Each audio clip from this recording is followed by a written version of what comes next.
नमस्कार, स्वराज एक्सप्रेस के खास कार्यक्रम जनता मांगे जवाब में आपका स्वागत है। आपके साथ मैं हूं एसपी त्रिपाठी। छत्तीसगढ़ में एक बार फिर बीजेपी सरकार बनने के बाद जन दर्शन कार्यक्रम का आगाज हो गया है।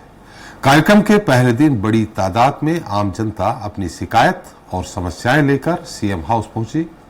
इस दौरान सीएम विष्णुदेव साय ने अतिथि देवो भव परंपरा का निर्वहन करते हुए आवेदकों का स्वागत किया। साथ ही लोगों की समस्याएं सुनकर उसके जल्द से जल्द समाधान का भरोसा दिया। वहीं सूबे में सीएम के इस कार्यक्रम को लेकर अब सियासत भी शुरू हो गई है। एक तरफ भाजपा मुख्यमंत्री के जन दर्शन कार्यक्रम को जनता से जुड़ने का सशक्त जरिया बता रही है, तो दूसरी तरफ विपक्षी दल कांग्रेस इसे जनता के साथ छलावा करार दे रही है। आज चर्चा करेंगे इसी मुद्दे पर।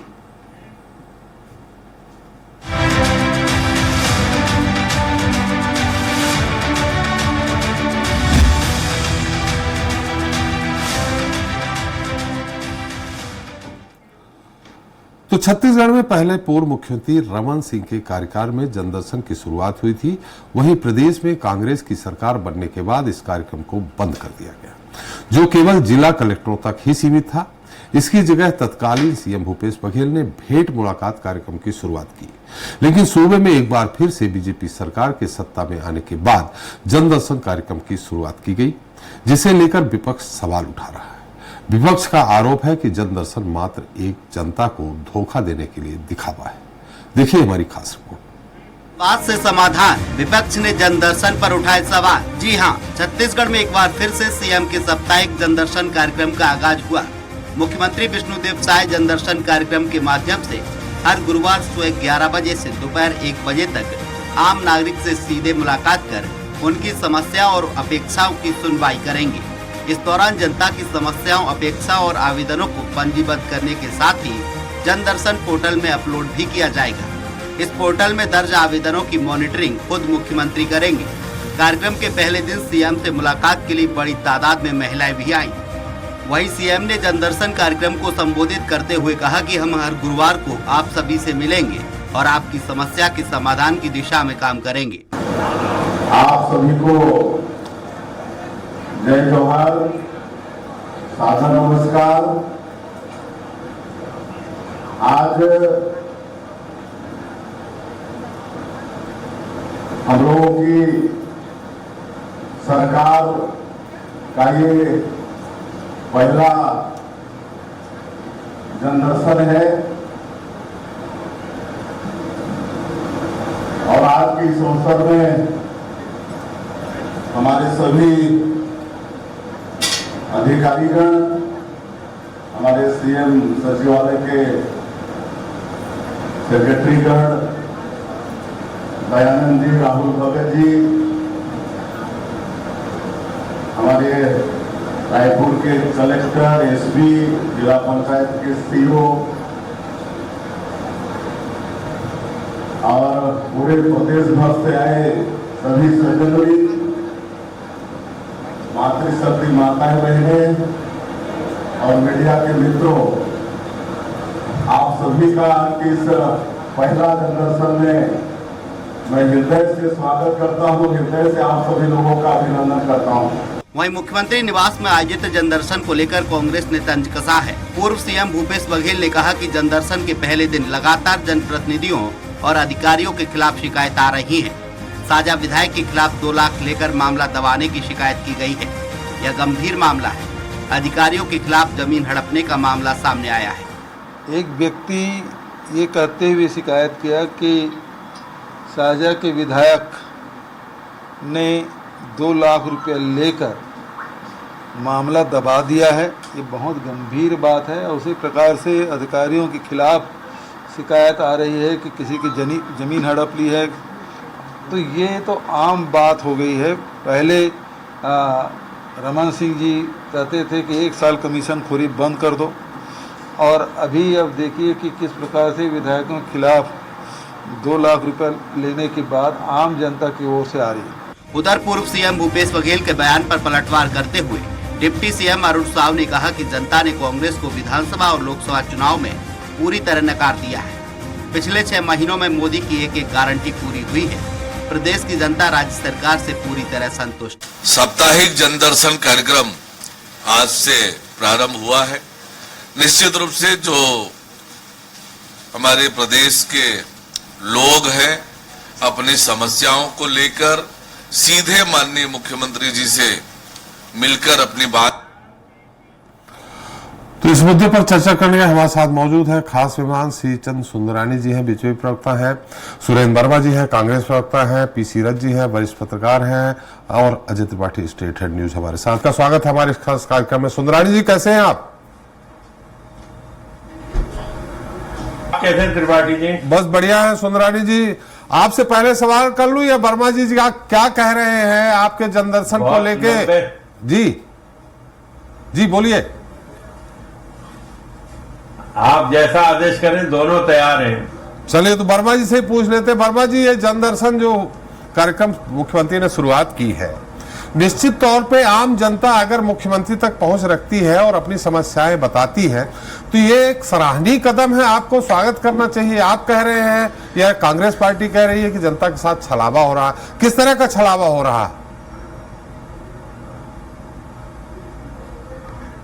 त्रिपाठी जी, देर से आए दुरुस्त आए, कोई बात नहीं, स्वागत करती है कांग्रेस पार्टी। भारतीय जनता पार्टी का ये प्रायोजित कार्यक्रम है। ये पहली बार नहीं है। छत्तीसगढ़ राज्य का निर्माण जब से हुआ है, जोगी जी की सरकार में भी जनदर्शन होते थे, अलग अलग सरकारों में नाम बदला, लेकिन ये कार्यक्रम किसी न किसी रूप में चलते रहे। भेंट मुलाकात जो है पूर्ववर्ती कांग्रेस की सरकार में हुआ करता था, लेकिन भारतीय जनता पार्टी का असल राजनीतिक चरित्र तो मन की बात करना और मनमानी थोपना है। और जिस तरह से जो शिकायतें आ रही है, प्रशासनिक आतंकवाद चरम पर है, माफिया राज है, भाजपा के जनप्रतिनिधि चुने हुए विधायक ही जिस प्रकार से वसूली में संलग्न है, अधिकारी जो है जमीनों पर कब्जा कर रहे हैं, रेत माफिया, शराब माफिया, सूखे नशे के कारोबारियों को संरक्षण मिल रहा है। खेती किसानी का समय है त्रिपाठी जी, अच्छा होता मुख्यमंत्री जी किसानों से भी बात कर लेते। जिस तरह से कल मुर्ता गांव के सहकारी सोसाइटी का मामला आया, नैनो यूरिया जो एक्सपायर हो चुका है उसका भंडारण जो है शायद सरकार भ्रष्टाचार को बढ़ावा देने के लिए कमीशनखोरी के लालच में जिस तरह से किया गया। बेमेतरा जिले का मामला है, नमागढ़ ब्लॉक में जिस प्रकार से किसानों को जो बीज दिए जा रहे हैं सरकारी और निजी गोदामों से, दुकानों से, 71% तक जर्मिनेशन है, जबकि 81% से ऊपर होना चाहिए। तो जो रेत माफिया और भू माफिया का छत्तीसगढ़ में आतंक है, उस संदर्भ में भी सरकार को संज्ञान लेना चाहिए। बिल्कुल लेना चाहिए, लेकिन आज मुद्दा जनदर्शन का है, आज माफिया का या किसानों का मुद्दा नहीं है वर्मा जी। किसान या माफिया का मुद्दा नहीं है, आज जनदर्शन का मुद्दा है। आपने कहा शिकायतें तो यही आई ना त्रिपाठी जी, जो ज्यादातर शिकायतें आई है जो ज्यादातर शिकायतें आई है वो तो भारतीय जनता पार्टी के चुने हुए प्रतिनिधियों का जो कोचियों, बिचौलियों, अपराधियों को जो संरक्षण मिल रहा है उसके संदर्भ में भी शिकायतें आई है।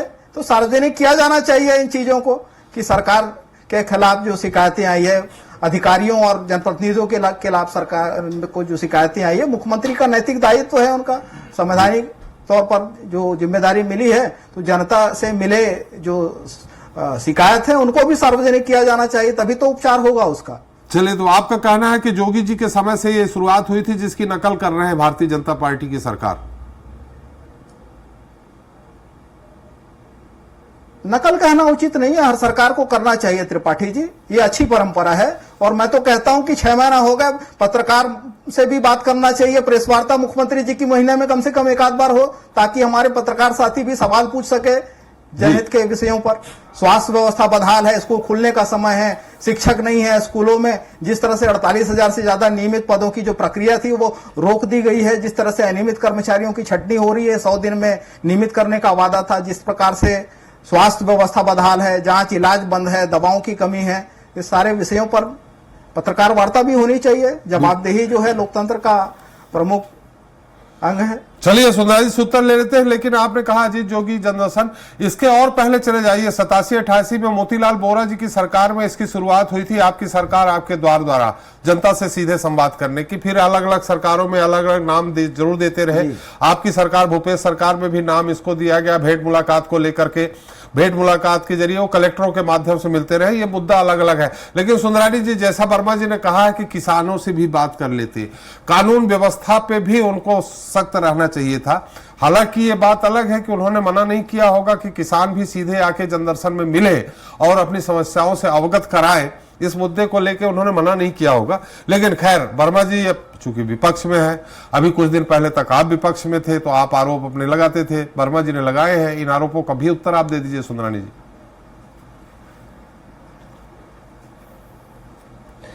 देखिए, आदरणीय त्रिपाठी जी, भाई सुरेंद्र वर्मा जी से जो बातचीत हो रही थी, कहीं न कहीं कांग्रेस पार्टी मुख्यमंत्री के जन दर्शन से विचलित है। मुख्यमंत्री सीधे जनता से जुड़ेंगे, जनता की समस्याओं से अवगत होंगे, जनता वहां पे आके अपनी शिकायतें करेगी, समाधान चाहेगी, समाधान करेगी विष्णुदेव साय की सरकार। ये नहीं चाहते लोग माननीय मुख्यमंत्री से सीधे जुड़े, इसलिए आज ये आलोचना कर रहे हैं।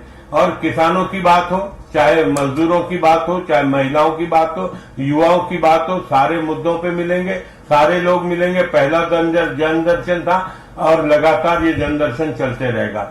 लेकिन मैं आपको बताऊं, इन्होंने बहुत सारी बातें सुरेंद्र भैया ने कही कि शराब घोटाला या रेत घोटाले की बात की, विधायक जनप्रतिनिधियों के घोटाले की बात की, ये सारी बातें तो इनकी सरकार की है, ये वही याद रखे हुए। हमारी सरकार तो मुश्किल से 6 महीने हुए, 6 महीने में कौन से घोटाले कर दिए साहब, एक आरोप तो नहीं लगा सकते आप। 10 साल में मोदी जी की सरकार पे एक आरोप नहीं लगा पाए, तो 6 महीने की विष्णुदेव साय की सरकार पे कहां से आप आरोप लगा देंगे।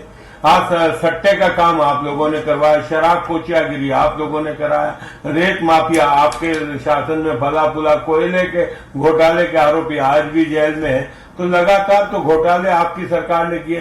हमारे मुख्यमंत्री तो सीधा सीधा मिल रहे हैं। मान लो उसमें जनप्रतिनिधियों के खिलाफ भी शिकायत आएगी या किसी अन्य के खिलाफ शिकायत आएगी, हमारे पार्टी के किसी कार्यकर्ता के खिलाफ शिकायत आएगी, हम कार्रवाई करेंगे ना, निश्चित करेंगे। आए ना, आप भेजिए ना। अगर कोई भारतीय जनता पार्टी का, मान लो श्रीचंद सुंदरानी कोई गलती करता है, किसी से पैसे लूटता है, तो मेरी शिकायत होनी चाहिए ना, क्यों नहीं होनी चाहिए? बिल्कुल। लेकिन क्या इसको सार्वजनिक करेंगे आप कि किस किस भाजपा के नेता की शिकायत आई है? देखिए, जो चीजें सार्वजनिक है, सार्वजनिक रूप से मिल रहे हैं, अनेकों लोगों के भीड़ में मिल रहे हैं, मीडिया के सामने मिल रहे हैं, तो जो बातें सामने आएगी वो तो अपने आप सार्वजनिक होगी। जी चलिए, मैं सुंदरानी जी की नहीं कह रहा हूं, सुंदरानी जी शिकायत नहीं होगी, सुंदरानी जी सीधे उसको हम रोकना भी चाहे, दबाना भी चाहे तो नहीं दबा सकते। अगर हमें दबाना होता तो हम सार्वजनिक रूप से मिलते क्यों? एक एक व्यक्ति को बुला के माननीय मुख्यमंत्री जी मिल सकते थे, लेकिन सार्वजनिक रूप से जन दर्शन लगाकर अगर मिल रहे हैं तो नीयत भी साफ है, काम करने की इच्छा शक्ति भी है जी। वर्मा जी, आलोचना सहने की भी ताकत है। वर्मा जी, नियत भी साफ है, काम करने की इच्छा शक्ति भी है। और आपने कहा कि सार्वजनिक करना, उन्होंने कहा सार्वजनिक है, मीडिया भी वहां उपस्थित था। त्रिपाठी जी, जिन मामलों में शिकायत की जरूरत नहीं है उन मामलों में भी ये पर्देदारी कर रहे हैं। कल भारतीय जनता पार्टी के आनुषंगिक संगठन के लोग राजधानी में कोतवाली थाने का घेराव किए, 5000 से ज्यादा संख्या इन्हीं के दावों में है। वो मामला आपको याद होगा, आरंग थाने के भीतर 3 लोगों की हत्या हुई। लिंचिंग जैसी घटना सभ्य समाज के लिए कलंक है, छत्तीसगढ़ में पहली बार हुई। और आरोपियों के संरक्षण में भारतीय जनता पार्टी के आनुषंगिक संगठन यहाँ घेराव कर रहे हैं। ये तो यहाँ कानून व्यवस्था की स्थिति है। 6 महीने के भीतर 90 से ज्यादा हत्या, अपराधगढ़ बना दिया गया है। छत्तीसगढ़ में एसपी और कलेक्टर के कार्यालय सुरक्षित नहीं बचे हैं। जिस मामले में आरंग में 3 लोगों की हत्या हुई है, 302 नहीं लगा है। ये साय जी की सरकार है, कानून व्यवस्था का ये आलम है कि 307 लगा है उस मामले में, और उसके खिलाफ भी अपराधियों के संरक्षण में ये जुलूस निकाल रहे हैं। तो आप तय कर सकते हैं कि क्या स्थिति है। उसमें तो शिकायत की जरूरत नहीं है, उसमें तो कार्रवाई पुलिस प्रशासन को करना है। तो छत्तीसगढ़ में जो है पूरी तरह से माफिया राज आ गया है। रेत खदानों में आज रथ जी से पूछ लीजिएगा, 6 महीने में रेत के दाम 8 गुना बढ़े हैं जी। तो 400 रुपए में जो गाड़ी भरी जाती थी, आज चेन माउंटेन और जेसीबी में लोड हो रहे हैं। अवैध जो भंडारण किए जा रहे हैं, वो 400 रुपए का जो है ये 6000 रुपए केवल लोडिंग का ले रहे हैं। कितने आज अभी निकल जाइए, बरसात आ चुका है, अभी हर घाट में 400-600 गाड़ियां जो अवैध रूप से भरे जा रहे हैं। यही सारी शिकायतें सिस्टम है वर्मा जी, यही सारी शिकायतें मंजूरी नहीं देता, यही सारी शिकायतें तो जन दर्शन में मुख्यमंत्री जी से सीधी की जा रही हैं। तो इससे कहीं न कहीं उसमें सुधार तो आएगा। ये इसलिए तो कह रहा हूं त्रिपाठी जी, त्रिपाठी जी, यही तो हमारी मांग है कि इन शिकायतों को सार्वजनिक करे और उस पर क्या कार्रवाई हो रही है वो भी सार्वजनिक करे। तो ये पर्देदारी के लिए नहीं होना चाहिए। ये जनदर्शन के नाम पे लोगों से आवेदन ले लो, जैसे ये पहले अधिकारियों के माध्यम से वो शिविर लगाते थे जन समस्या निवारण, और वो पूरा फाइल लाके आवेदन लाके पटक देते थे, वो व्यवस्था उचित नहीं है, वो नहीं होना चाहिए। चलिए, अगली बार सुंदरानी साहब वर्मा जी को लेके आप जनदर्शन में जाइएगा, थोड़ा हमारी रिक्वेस्ट है आपके साथ। हमारे साथ पीसी रथ जी है, वरिष्ठ पत्रकार है। रथ साहब, जो भी आज जनदर्शन, वो तो सट्टा बंद हुआ क्या? आज भी महादेव सट्टा अलग अलग प्लेटफॉर्म में देश दुनिया में चल रहे हैं। तीन पत्ती, जंगली रमी, ड्रीम 11, ये केंद्र की सरकार 28% जीएसटी वसूल रही है। भाजपाई संरक्षण के एवज में अवैध वसूली अलग कर रहे हैं। 30% इनकम टैक्स, 58.4% तो केंद्र की सरकार जुआ सट्टा ऐप से वसूल रही है। ये क्या बात करेंगे? संरक्षण देने का काम तो केंद्र और राज्य की डबल इंजन सरकार कर रही है। आज मैं पूछता हूं सम्मानित सुंदरानी जी से, आज वो सट्टा बंद हुआ क्या? आज वो चल रहा है कि नहीं? तो जिम्मेदारी किसकी है? त्रिपाठी जी, आप बताइए कि आज यदि सट्टा चल रहा है तो उसकी जिम्मेदारी किसकी है? चलिए, संरक्षण वर्मा जी, महादेव सट्टा के आरोपियों को आज संरक्षण कौन दे रहे हैं? आज जब वो सट्टा संचालित है तो चलिए वर्मा जी, सुंदरानी जी, हम रथ साहब हमारे साथ है। और ये तो वर्मा जी नामांकित करके खसरा लाख कर रहे हैं, वसूली कर रहे हैं, भूमाफिया। फिर मैं आपके पास आ जाऊंगा जनप्रतिनिधि वर्मा जी, मैं फिर आपके पास आ जाऊंगा। हमारे सुंदरानी जी थोड़ा सा बहुत शरीफ टाइप प्रवक्ता है, इसलिए वो अपनी बात पूरी उनको रखने दीजिए। आप बीच में टीका टिप्पणी कर देते हो, हमारे बेचारे सुंदरानी जी चुप हो जाते हैं। रथ साहब, जो भी जनदर्शन शुरू हुआ है, निश्चित है पक्ष का अपना काम है, विपक्ष का अपना काम है। विपक्ष आरोप लगाएंगे, चाहे इसके पहले भी रमन सरकार में भी इस तरह का कार्यक्रम चालू हुआ था। उसका परिणाम कितना आता है सामने, आपने रमन सरकार के समय भी देखा होगा, भेंट मुलाकात का कार्यक्रम भी देखा होगा, आज पहला जनदर्शन कार्यक्रम है, इसको भी देखा। आपको लगता है कि इसके परिणाम धरातल पे जो शिकायतें की जाती है, धरातल पे कितनी उसकी समस्याएं दूर की जाती है? रथ साहब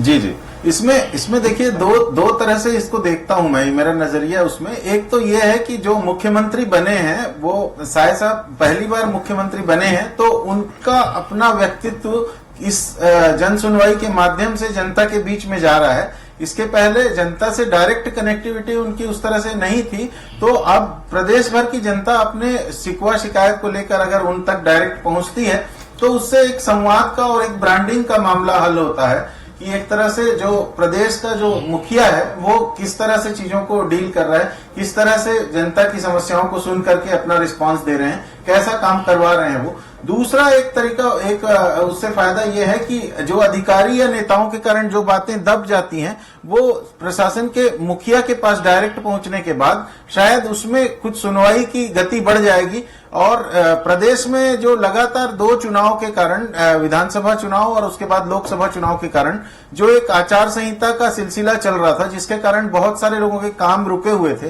तो उन कामों में कुछ न कुछ तेजी आएगी। इस भेंट मुलाकात के नाम से जो चल रहा था, जो जनदर्शन के नाम से फिर से चल रहा है, इस कार्यक्रम के जरिए, ऐसा मैं मानता हूं, शायद इसके जरिए जनता की समस्याओं को कुछ समाधान जरूर मिलेगा।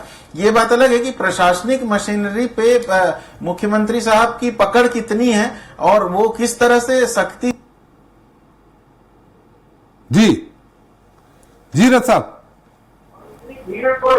और 4 से 5 हजार लोगों की भीड़ थी, और इतनी भीड़ को एक साथ संतुष्ट कर पाना थोड़ा मुश्किल होता है। तो अभी जिस तरह से आवेदन लिए गए हैं और जिस तरह से उसमें एक आश्वासन का सिलसिला शुरू होगा, तो वो समाधान लोगों को समझ में आएगा। आज कुछ लोक लुभावन वादे जो तुरंत पूरे किए गए, जैसे किसी को कोई आधार कार्ड नहीं मिला या किसी को कुछ छोटी मोटी चीजें नहीं मिली, तो वो तुरंत समाधान किया गया है, उस तरह की खबरें हैं। लेकिन वो कुल मिलाकर के जो बुनियादी समाधान लोगों का, जो अनुकंपा नियुक्ति के लिए लोग 4 साल से इंतजार कर रहे हैं, 3 साल से इंतजार कर रहे हैं, तो वो सब समस्याओं को जब समाधान होता रहेगा तो जनता के बीच में क्रेडिबिलिटी बढ़ेगी, सरकार की विश्वसनीयता बढ़ेगी। ये फायदा तो जरूर होगा। हाँ, मतलब निश्चित बड़ी समस्याएं जो हैं उनका तुरंत निराकरण, जैसा आपने कहा आधार कार्ड और इस तरह की जो छोटी समस्याएं हैं, कम से कम उनका निराकरण तो तुरंत हो रहा है। रथ साहब जी, जी जी।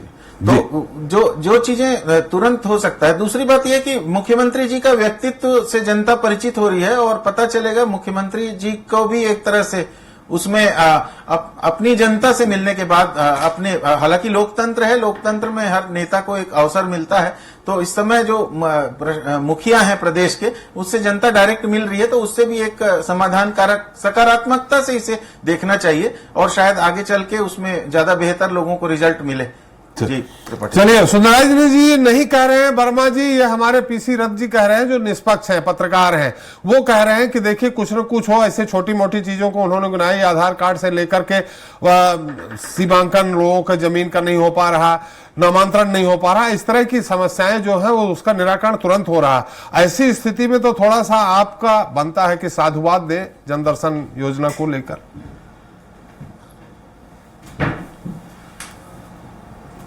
नहीं, निश्चित रूप से रथ साहब ने जो बातें कही वास्तविक ये है। मैं सुंदरानी जी आपसे बात नहीं कर रहा हूं। सुंदरानी जी, मैंने वर्मा जी से सवाल किया है, आपके पास इसके बाद आऊंगा। मैंने वर्मा जी से कहा है कि सुंदरानी साहब का वक्तव्य नहीं है, ये वक्तव्य एक वरिष्ठ पत्रकार, निष्पक्ष पत्रकार पीसी रथ जी का है कि छोटी मोटी जो आम जनता की समस्याएं हैं उसका निराकरण तो तुरंत हो रहा है। ऐसी स्थिति में उस जनता को जिस तरह से निराकरण मिल रहा है, तो वर्मा जी से मैं कह रहा हूं इस मामले में तो साधुवाद दीजिए आप मुख्यमंत्री जी को। निश्चित तौर पर त्रिपाठी जी, देखिए इसका विस्तार होना चाहिए। मैं वही कह रहा हूं, देखिए पूर्ववर्ती कांग्रेस की सरकार के समय आपको याद होगा वार्ड कार्यालय खुले थे, मुख्यमंत्री मितान योजना थी जिसके माध्यम से 25 तरह के प्रमाण पत्र जो है वो घर पहुंच सेवा देने की व्यवस्था थी।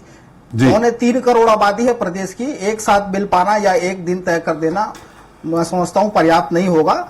कांग्रेस की सरकार के समय पूरे 90 विधानसभा में, रात भी रुकते थे कई जगह मुख्यमंत्री जी, पूरे 90 विधानसभा में स्वयं जाके वहां पर भेंट मुलाकात किया। निश्चित तौर पर व्यवस्था जो बनी हुई है उसका और विस्तार होना चाहिए, लोकतंत्र के लिए उचित है।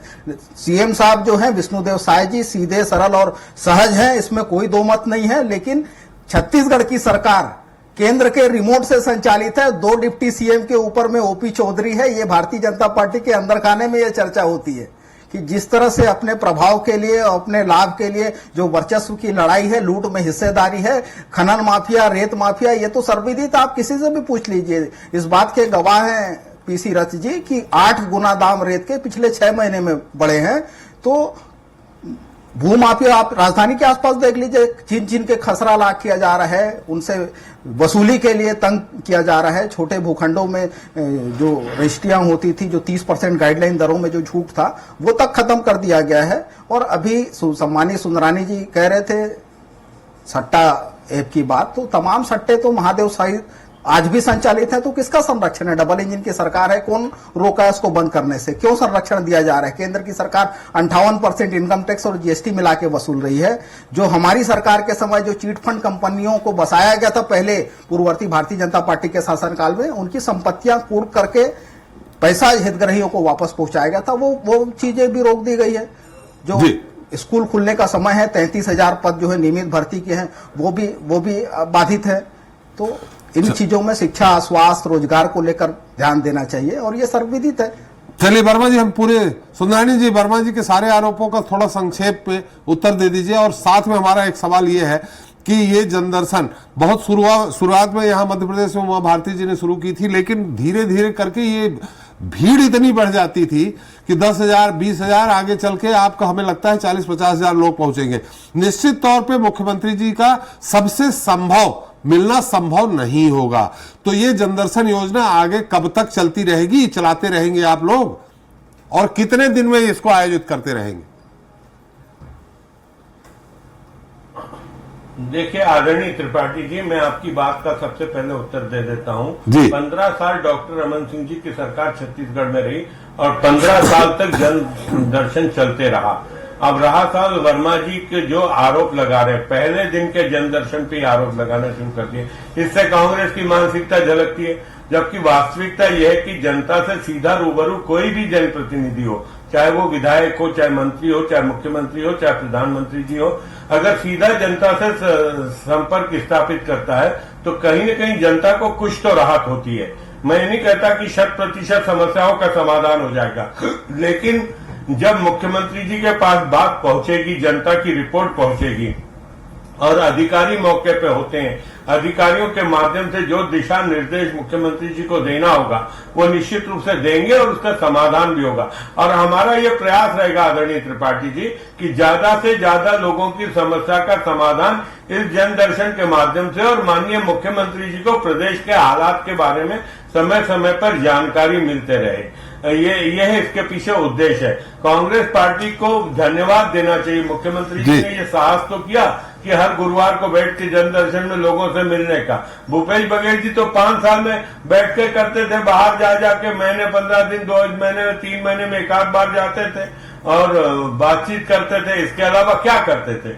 आज मैं कह रहा हूं सप्ताह में अगर 5000 आवेदन आएंगे, अगर हमने 2500 आवेदन पे क्रियान्वयन कर दिया तो 50% लोगों की समस्या तो समाधान हुआ।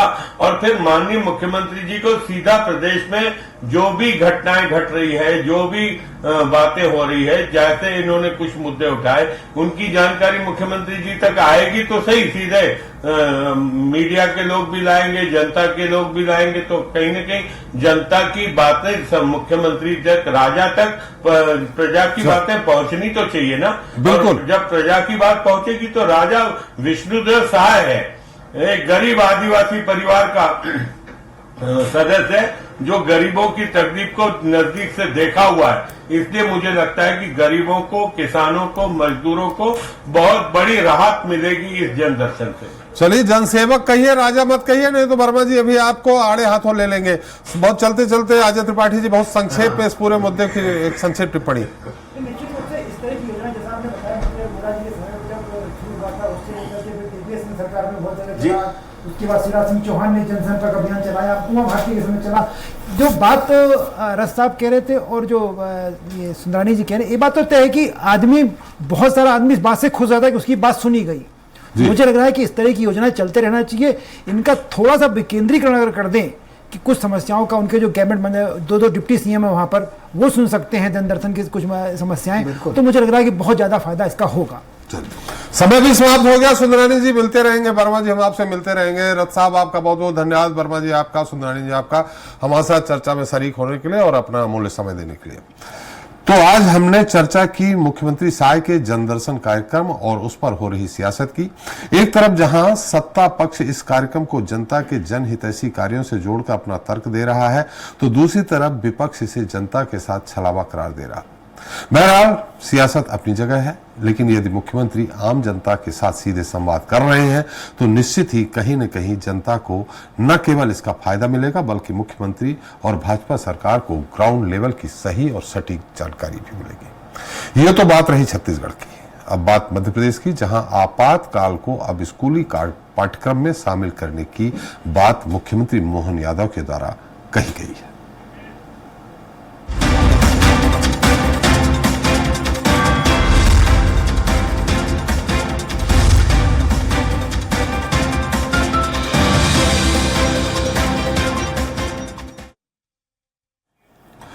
तो मध्य प्रदेश में स्कूल के छात्रों को आपातकाल की गाथा भी पढ़ाई और सुनाई जाएगी।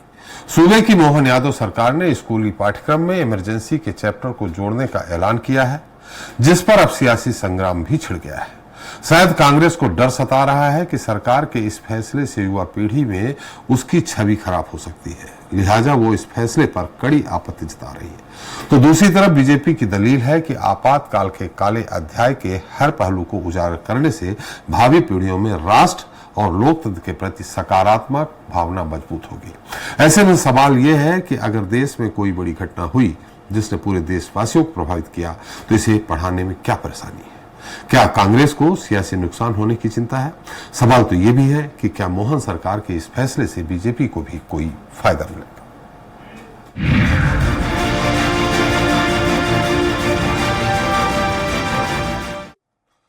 तो आपातकाल को 50 साल पूरे हो गए हैं, जिसे लेकर सदन से सड़क तक सियासी घमासान मचा हुआ है। ऐसे मुख्यमंत्री मोहन यादव ने मध्य प्रदेश के स्कूलों के सिलेबस में आपातकाल के अध्याय को शामिल करने का बड़ा ऐलान किया है। इस चैप्टर में बच्चों को आपातकाल के दौर के बारे में पढ़ाया जाएगा, जिसे 1975 में कांग्रेस की इंदिरा सरकार ने लगाया था। वहीं अब सरकार के इस फैसले को लेकर सूबे का सियासी पारा भी गर्मा गया। देखिए हमारी खास रिपोर्ट। बस में आपातकाल, सियासत में उबाल। जी हां, मध्य प्रदेश के स्कूलों में अब छात्रों को आपातकाल का काला अध्याय भी पढ़ाया जाएगा। सूबे के मुख्यमंत्री मोहन यादव ने आपातकाल के 50 साल पूरे होने पर स्कूलों के सिलेबस में इमरजेंसी के चैप्टर को शामिल करने का बड़ा ऐलान किया है। इस चैप्टर में आपातकाल के दौर के बारे में पढ़ाया जाएगा। साथ ही आपातकाल के खिलाफ संघर्ष में लोकतंत्र रक्षक सेनानियों के योगदान का उल्लेख भी किया जाएगा, ताकि वर्तमान पीढ़ी को उस दौरान हुई ज्यादतियों की जानकारी मिल सके। खान को जो कमरे में बंद करके जो कालिख पहुंचने का प्रयास कांग्रेस ने किया था, उन काले दिनों की सीख और पढ़ाई सारी भावी पीढ़ी को रहनी चाहिए, ताकि लोकतंत्र जिंदा अजर अमर रहे। और ऐसे में बच्चों के पाठ्यक्रम में वो शामिल होना ही चाहिए था। अभी तक कांग्रेस की सरकारों ने या अन्य जगहों पर नहीं हो पाया, पर अब ये अनुकरणीय पहल मध्य प्रदेश में प्रारंभ हो जाएगी। दूसरी तरफ आपातकाल की संघर्ष गाथा को स्कूली पाठ्यक्रम में जोड़ने पर सियासी संग्राम भी छिड़ गया है। विपक्षी दल कांग्रेस मोहन सरकार के इस फैसले की खिलाफत में उतर आई है। देखिए, जो पाठ्यक्रम की एक समिति होती है, वो कंटेंट जब फाइनल करती है तो इस बात का ध्यान रखती है कि जो बच्चों को पढ़ाया जाएगा, इससे बच्चों को क्या फायदा होगा, क्या उनमें समझ विकसित होगी या उन्हें रोजगार मिलेगा, कितनी रिलेवेंट है ये कंटेंट और एजुकेशन जो उनको दी जा रही है। तो सामाजिक गतिरोध और राजनीतिक आंदोलन जो समय समय पर किसी भी देश में होते हैं, वो दुनिया के किसी देश के पाठ्यक्रम में नहीं पढ़ाए जाते। ये सामाजिक गतिरोध कहलाते हैं, राजनीतिक गतिरोध कहलाते हैं। बहरहाल मध्य प्रदेश सरकार ने आपातकाल को स्कूली पाठ्यक्रम में शामिल करने का फैसला ले लिया है। एक तरफ सरकार का कहना है कि इस कदम के पीछे का मकसद मौजूदा पीढ़ी को 1975 से 1977 तक इमरजेंसी के दौरान हुए संघर्ष से अवगत कराना है, तो दूसरी तरफ कांग्रेस का आरोप है कि सरकार ने राजनीतिक लाभ के लिए ये निर्णय लिया है। मयंक शुक्ला, स्वराज एक्सप्रेस, भोपाल। तो इस मुद्दे पर चर्चा करने के हमारे साथ मौजूद हैं खास मेहमान हैं पंकज चतुर्वेदी जी हैं, प्रदेश प्रवक्ता भारतीय जनता पार्टी के हैं, संतोष परिहार कांग्रेस प्रवक्ता हैं, अरुणा सक्सेना जी हैं हमारे साथ शिक्षाविद हैं, और अजय त्रिपाठी स्टेट हेड स्वराज एक बार फिर हमारे साथ हैं। आप सभी का हमारे इस खास कार्यक्रम में बहुत बहुत स्वागत है। सबसे पहले संतोष जी आपसे ही, ये पाठ्यक्रम में आपातकाल के अध्याय को जोड़ा जा रहा है, तो ये एक सामान्य जानकारी मानना है। हालांकि आपके प्रवक्ता बड़े वरिष्ठ पूर्व मंत्री नेता, उन्होंने कहा कि इससे आम छात्र को क्या फायदा होना है। कभी भी उन्होंने कहा कि राजनीतिक आंदोलन हो या अन्य इस तरह की बातें हो, पूरे देश में पूरे विश्व में कहीं भी इस तरह के पाठ्यक्रम नहीं पढ़ाए जाते। ये राजनीतिक आंदोलन नहीं है, ये आपातकाल का वो दौर है जिसने शायद पहली बार लोकतंत्र के बाद इस देश के लोगों ने देखा है। ऐसी स्थिति में अगर इस पाठ्यक्रम को पढ़ाया जाएगा तो इसमें कांग्रेस को क्या परेशानी है? संतोष जी। देखिए त्रिपाठी जी, सबसे बड़ी बात तो यह है कि मध्य प्रदेश पूरे देश के अंदर आपातकाल जिस समय लगा था उस समय स्थिति क्या थी। उसके अंदर पूर्ण बहुमत की सरकार थी इंदिरा जी की। उसमें जो पूरे उसमें उसी समय जो पाकिस्तान बांग्लादेश का जो वो था, पाकिस्तान अलग हुआ था बांग्लादेश से, 2 टुकड़े करे थे इंदिरा जी ने। और पूरे उसके अंदर जो आपातकाल लगी थी उसकी परिस्थिति पूरे कॉलेजों में सब जगह जो है आंदोलन हो रहे थे और कई जगह जो है पूरे बेमनस्ता फैलाई जा रही थी। तो उस समय की ये पढ़ाने की चीज नहीं है। और जो भारतीय जनता पार्टी तो कुछ भी कर सकती है, वो तो नाथुराम गोडसे का भी जो पाठ पढ़ा देगी गा दे, तो ये इनके ये कर सकते हैं। जो इनको जो अभी पूरे प्रदेश के अंदर अघोषित इमरजेंसी नहीं है क्या हो रहा है देश के अंदर? पूरी तरीके से जो एक दिन में संसद को निष्कासित करके दूसरे दिन मकान खाली करा दिया जाता है, 150 सांसदों को निलंबित कर दिया जाता है। तो भारतीय जनता पार्टी पूरे देश में मालूम नहीं क्या परोसना चाहती है, देश की जनता को, देश के लोगों को क्या परोसना चाहती, क्या दिखाना चाहती। हर चीज का कारण रहता है। आपातकाल जिस समय लगा था उस समय कारण था, उस समय स्थिति पूर्ण बहुमत की सरकार थी, मात्र 20-22 जनसंख्या के लोग थे। अब पूरे देश के अंदर हर जगह जो लोगों को भड़काना, उसके लिए माफी मांग चुकी पूर्व में जो है। अब उस चीज को दोहराना, बताना, अरे ये बताइए ना कि पूरे देश मध्य प्रदेश के अंदर जो कोरोना काल में जो इतनी हत्या हुई, मृत्यु हुई, कई आंकड़े छुपाए गए, पूरे देश के अंदर जो स्थिति ऐसी हो गई है कि लोग जो है बेरोजगारी, महंगाई, कई समस्याएं, वो समस्या नहीं जाके इसको भाई आप ये पढ़ाइए ना कि मध्य प्रदेश के अंदर व्यापम में जो काला धब्बा लगा है उसके अंदर पूरे प्रदेश में जो छात्र जो है पलायन करके बाहर पढ़ने जा रहे हैं, दिन पे दिन महंगाई बढ़ती जा रही है, किसानों की समस्या है, बहुत सी बातें ऐसी हैं जो केवल 10 साल से बोल रहे, कुछ करते नहीं, केवल कुछ भी पढ़ा दो, आप पढ़ा दो, स्वतंत्र सरकार कर सकती, लेकिन ये भी तो बताइए ना कि उसके कारण क्या थे। पूरी स्थिति पूरे देश को सबको मालूम, ये जबरन में पाठ्यक्रम में आंदोलन को लगा। कल को हमारी सरकार आएगी तो हम भी ये करेंगे कि इनने कैसे कानून अघोषित 10 साल इमरजेंसी लगी थी। ये ठीक नहीं है, ये सरकार के लिए ठीक नहीं है। जब आंदोलन कारण उस समय कोई और था, कारण तो जो सामने था वो इंदिरा जी का इलाहाबाद हाई कोर्ट ने उनके चुनाव को अवैध करार घोषित कर दिया, जिससे वो प्रधानमंत्री नहीं रह जाती। कारण ये बताया जा रहा, अब आपका क्या कारण है मुझे नहीं मालूम।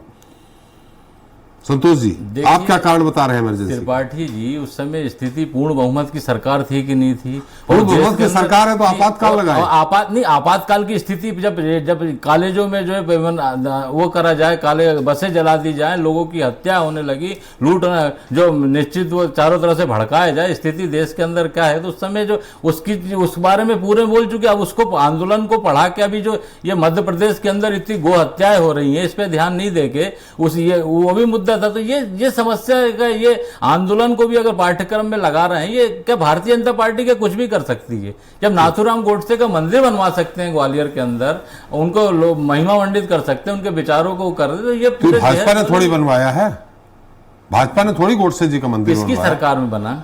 सरकार में किसी की बना, भाजपा ने थोड़ी बनवाया। किसको महिमा मंडित करवाते हैं? क्या करते हैं पूरे देश के अंदर, पूरे बेमरस्ता पे? आप ये बताइए कि जो आज 10 साल से अघोषित इमरजेंसी है कि नहीं है? क्या हो रहा है पूरे देश के अंदर? ईडी, सीबीआई पूरी संस्थाओं पे कब्जा करा जा रहा है। आरएसएस के लोग पूरी तरीके से अभी राजीव गांधी कॉलेज में आपने देखा होगा कि इतना बड़ा भ्रष्टाचार हुआ कि प्राइवेट आदमी के खाते में पैसे चले गए। तो पूरे भ्रष्टतम मध्य प्रदेश केंद्र शासित प्रदेश हो चुका है, कहीं कोई समस्या नहीं, पूरी जो कुछ काम नहीं करके, किसी पे ध्यान नहीं देके वजह से भड़काया। संतोष जी आ रहे हैं। पंकज जी, ठीक है, सरकार ने घोषणा की है, आपातकाल के दौरान आपने जो मीसाबंदी थे उनको आपने एक स्कॉलरशिप या जो भी कहते हैं अनुग्रह राशि जो दे रहे हैं 25,000 30,000 वो दे ही रहे हैं। कल मुख्यमंत्री जी ने अलग घोषणा कर दी, उसमें अब उनको एयर टैक्सी, ट्रांसपोर्ट, माने जहां भी जाएं, माने टोल नाकों पे सब जगह उनको छूट दे दी गई। मगर यहां 2 सवाल है हमारे।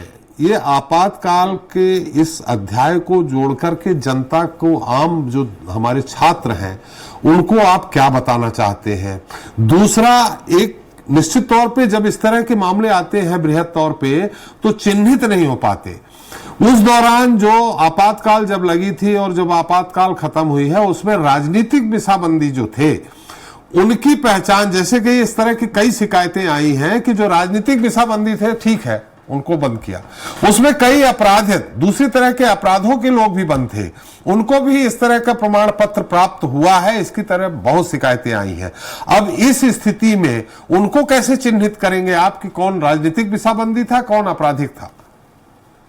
देखिए त्रिपाठी साहब, सबसे पहले तो हमको इस पूरे घटनाक्रम को समझना पड़ेगा जी कि ये जो विषय है, ये इंदिरा गांधी को भ्रष्टाचार के आरोप में, जी भ्रष्टाचार से चुनाव लड़ने के आरोप में इलाहाबाद के हाई कोर्ट ने उनकी सदस्यता रद्द करी। जी, उसके विरोध में निर्वाचन शून्य कर दिया था। हाँ, उस सदस्यता रद्द करी सर, वो निर्वाचन शून्य होना वही चीज है सर जी, वही मैंने कहा।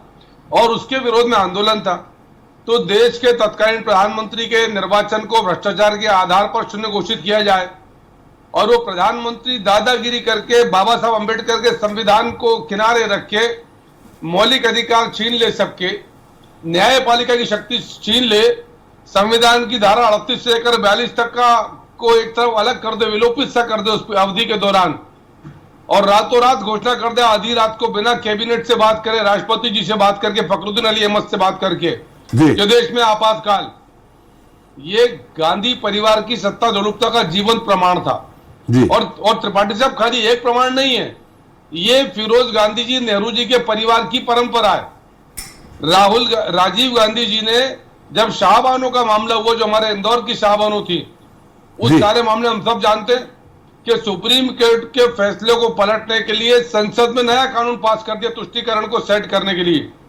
राहुल गांधी कहां पीछे रहने वाले थे, मनमोहन सिंह की सरकार भ्रष्टाचार के लेकर सांसदों को लेकर एक अध्यादेश लेकर आती है। वही सरकार जिसके राहुल गांधी जी सांसद है, कांग्रेस पार्टी की सरकार, मनमोहन सिंह जी प्रधानमंत्री और राहुल गांधी जी संवैधानिक आदेश को, अध्यादेश को फाड़ देते हैं मीडिया के सामने जी। इसको कहते हैं सर तानाशाही, दादागिरी गांधी परिवार की। और ये दादागिरी गांधी परिवार की देश के लोगों को जानना समझना चाहिए। आज 50 साल हो गए त्रिपाठी साहब आपातकाल को जी, और हम उनको बोलते हैं लोकतंत्र के स्वतंत्रता सेनानी, लोकतंत्र सेनानी, लोकतंत्र सेनानी, जिन्होंने लोकतंत्र के लिए निरपराध 18 माह जेल में। अभी हमारे मित्र कह रहे थे ये अघोषित आपातकाल है। अरे आपातकाल होता तो इतनी बातें कर पाते क्या? ये आपातकाल के नाम पर ये नाटक नौटंकी बंद करना चाहिए। और हमारा स्पष्ट आग्रह है कि जो इंदिरा गांधी जी के राजनीतिक वारिस है, कांग्रेस पार्टी के वर्तमान मालिक हैं, राहुल जी, सोनिया जी, प्रियंका जी, देश से क्षमा याचना। पंकज जी, हमारे सवाल का उत्तर नहीं आया। हमारा सवाल यह है कि आम जो छात्र है उसको आप क्या बताना चाह रहे हैं? क्या ये बताना चाह रहे हैं कि इंदिरा जी की हिटलरशाही थी, या ये बताना चाह रहे हैं कि आपातकाल किन परिस्थितियों में लगाया जा सकता है? वो सारे नियम कानून बता रहे हैं संविधान के। देखिए तो बढ़िया सवाल आपातकाल की स्थिति परिस्थिति का नहीं है। सवाल एक राजनीति की हठधर्मिता का है, जिसको भ्रष्टाचार के चलते हाईकोर्ट रद्द कर रहा है मेंबरशिप जी। तो क्या ये देश के नई पीढ़ी को जानने का अधिकार नहीं है? कांग्रेस की क्यों नाक कटती है? चोरी सच कड़वा लगता है। आपातकाल की बात करो, कांग्रेस ही तिरमिला जाते हैं।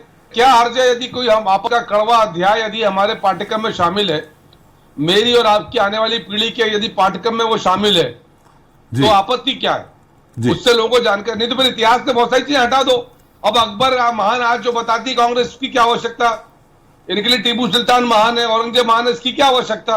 इतिहास में रखा ना आपने जी जी, ताकि लोगों को पता चले जी। तो यदि आपने उस आपातकाल के काले अध्याय को मिटाने का प्रयास कर रहे हो, आपकी कोशिश ये है कि आपके पारिवारिक भ्रष्टाचार के कृत्य जनता के सामने ना आए जी। क्या क्या स्थिति थी त्रिपाठी साहब देश में?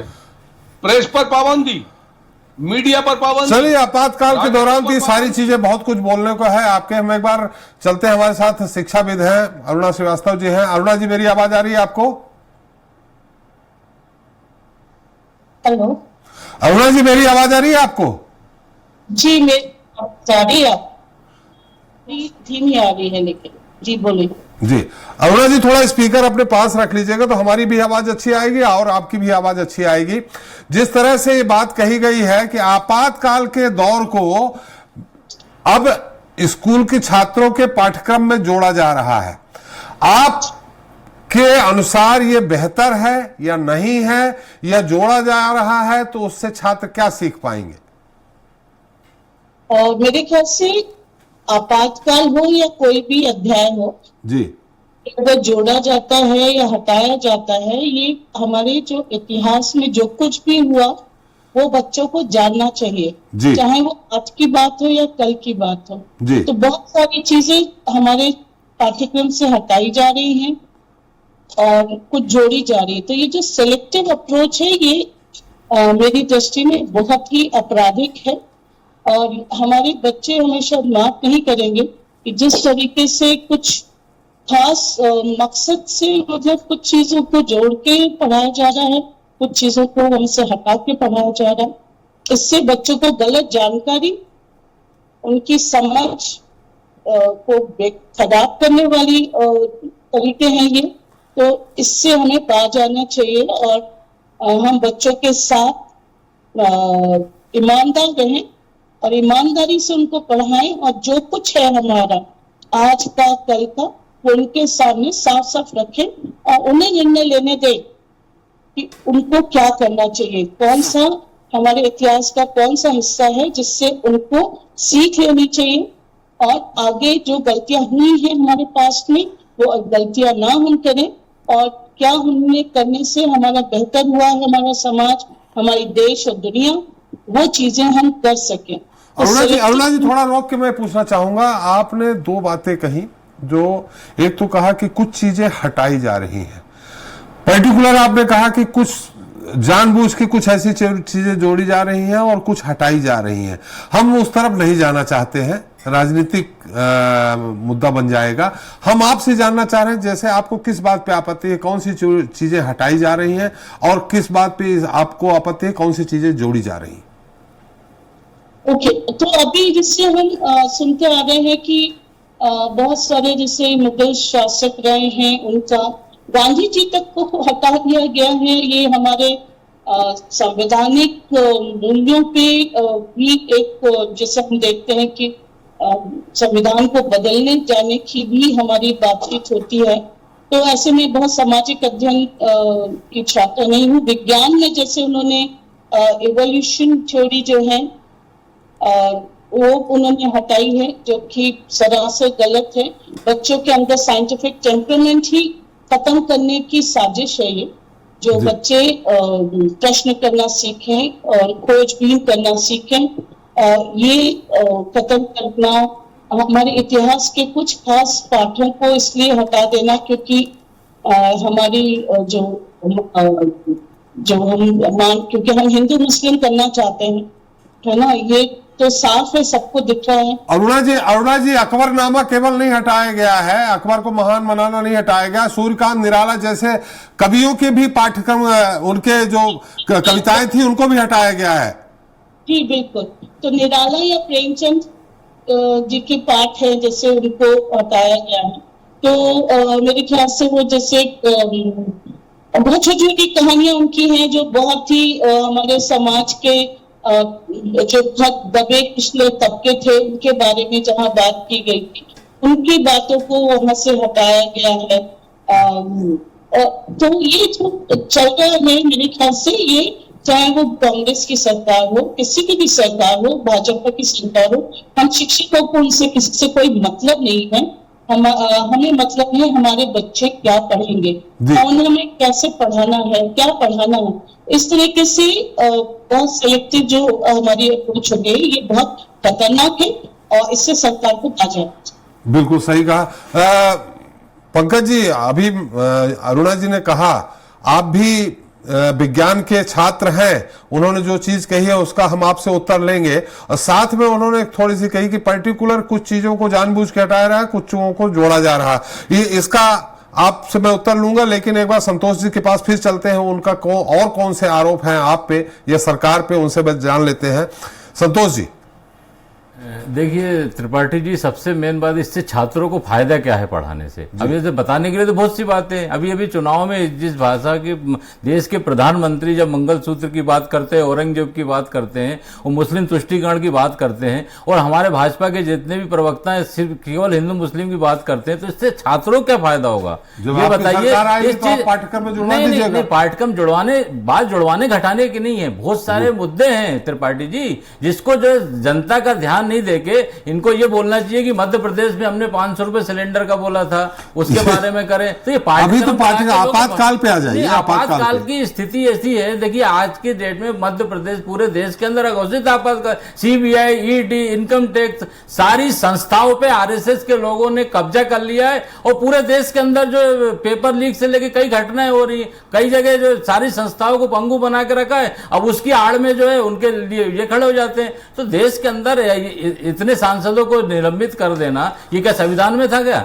ये एक तरफा तानाशाही चल रही है पूरे देश के अंदर पूरी तरीके से। और आपके राजीव गांधी जब प्रधानमंत्री थे नवासी में, तो सारे सांसद, विपक्ष के पूरे सांसदों ने एक साथ इस्तीफा दिया था उनके तानाशाही को लेके 1989 में। देखिए ऐसा है, जब जो बातें एक दिन के अंदर, ये भी इतिहास बता दीजिए त्रिपाठी जी कि एक दिन के अंदर आज संसद की सदस्यता खत्म हो जाए और दूसरे दिन मकान खाली करवा दे, सारा काम 2 दिन में खत्म हो जाए, तो पूरे देश का चुने हुए मुख्यमंत्री 1-1 महीने तक जेल में रहे और फिर उसके बार बार जो टार्चर किया जाए, तो पूरे देश के अंदर अघोषित आपातकाल तो लगा ही हुआ है ना। देख पूरा चल रहा है, सीबीआई, अभी तो सारे चल रहा है। आपका मानना है कि ये जहर घोला जा रहा है। देखिए मानना है कि आपातकाल का अध्याय पाठ्यक्रम में न जोड़ा जाए, आपका ही मानना है? देखिए छात्रों को जिससे फायदा हो वो काम करना चाहिए, लोगों को जहर घोलना, लोगों को भड़काना। हो सकता है छात्रों को इससे फायदा हो कि आपातकाल के दौरान आपातकाल के अंदर इसमें फायदा क्या होगा? केवल व्यवस्था बढ़ेगी। जब जो अध्याय खत्म हो चुका है, जो जिसके बारे में जो है ये भारतीय जनता पार्टी ये नहीं बात करेंगे कि गोडसे ने जो है गांधी जी की हत्या करी थी, इन्हीं की सरकार में ये तो पढ़ाया गया ना, ये तो पढ़ाया गया। अरे देख मैं त्रिपाठी जी, मेरा मतलब जिससे छात्रों को फायदा हो वो बात करें, इसके अंदर जबरन में इधर उधर से बात नहीं करें, मुद्दे पे आए। चलिए संतोष जी, मुद्दे पे पंकज जी, पहले हम अरुणा जी ने जो बात कही है वो गंभीरता से कही है, मैं उसका उत्तर चाहेंगे। और आप साइंस के स्टूडेंट रहे हैं, उसके बारे में उन्होंने जो कहा कि साइंस की किताबों में भी जिस तरह से परिवर्तन किया गया है वो उचित नहीं है।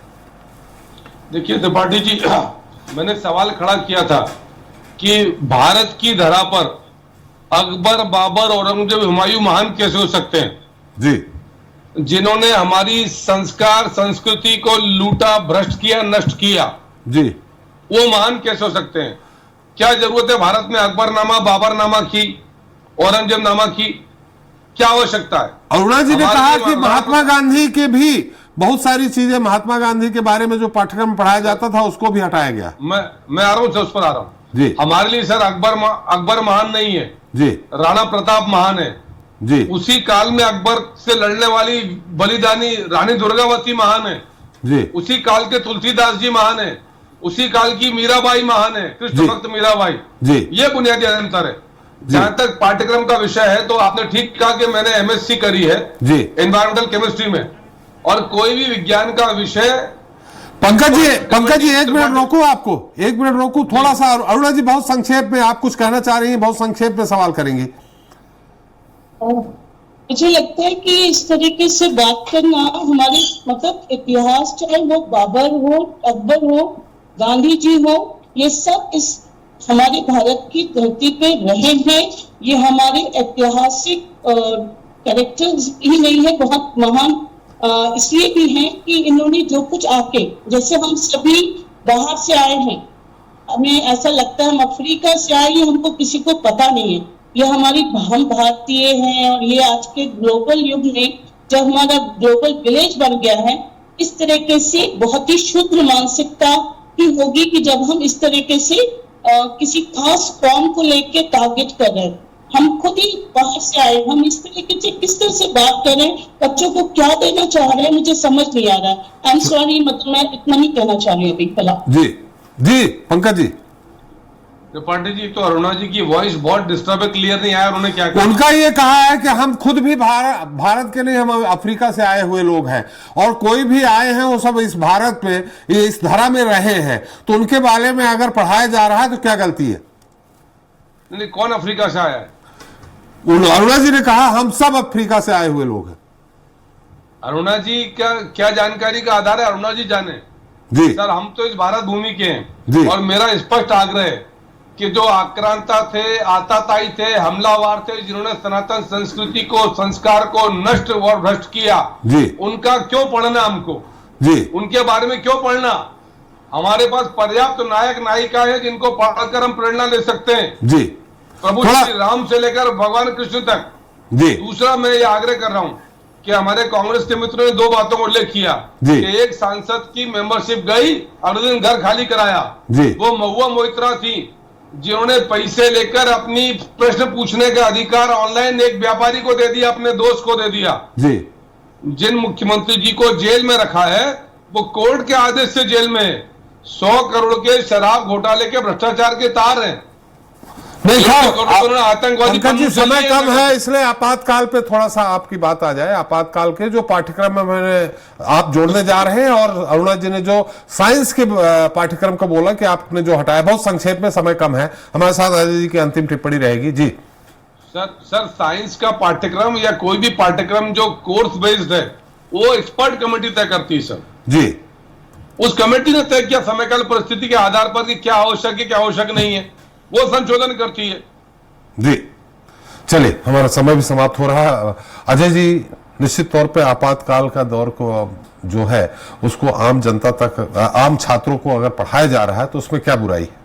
निश्चित रूप से देखिए, फ्रीडम ऑफ डेमोक्रेसी की जब बात आती है तो नई पीढ़ी जो हमारी आज की जनरेशन है वो बहुत ज़्यादा बात करती है, और वो ये नहीं जानती कि हिंदुस्तान जो दुनिया का सबसे बड़ा लोकतंत्र है, फ्रीडम ऑफ डिस्कशन को बंद किया गया था, इस पर बैन लगाया गया था।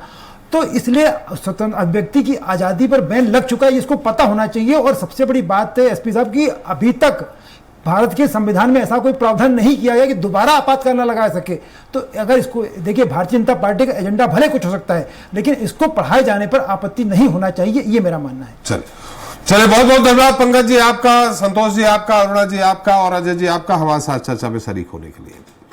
तो बात रही मध्य प्रदेश में आपातकाल के अध्याय को जोड़ने पर पक्ष विपक्ष के द्वारा दिए जाने वाले तर्क वितर्क के साथ सियासी समीकरण की और उस पर भविष्य में होने वाले राजनीतिक प्रभाव की। खैर ये तो अभी सिर्फ घोषणा हुई है, आगे देखना अहम होगा कि पाठ्यक्रम में आपातकाल का अध्याय कब तक जुड़ता है और जो अध्याय जोड़ा जाएगा उसमें किन पहलुओं का समावेश होगा। क्या आपातकाल में जो जेल में बंद कर दिए गए थे उनके जीवन से जुड़ा अध्याय शामिल होगा या फिर आपातकाल की घोषणा करने वाली पूर्व प्रधानमंत्री इंदिरा गांधी के शासनकाल को हिटलर शाही से जोड़कर पढ़ाया जाएगा। मेरा आज का इतना ही, नमस्कार।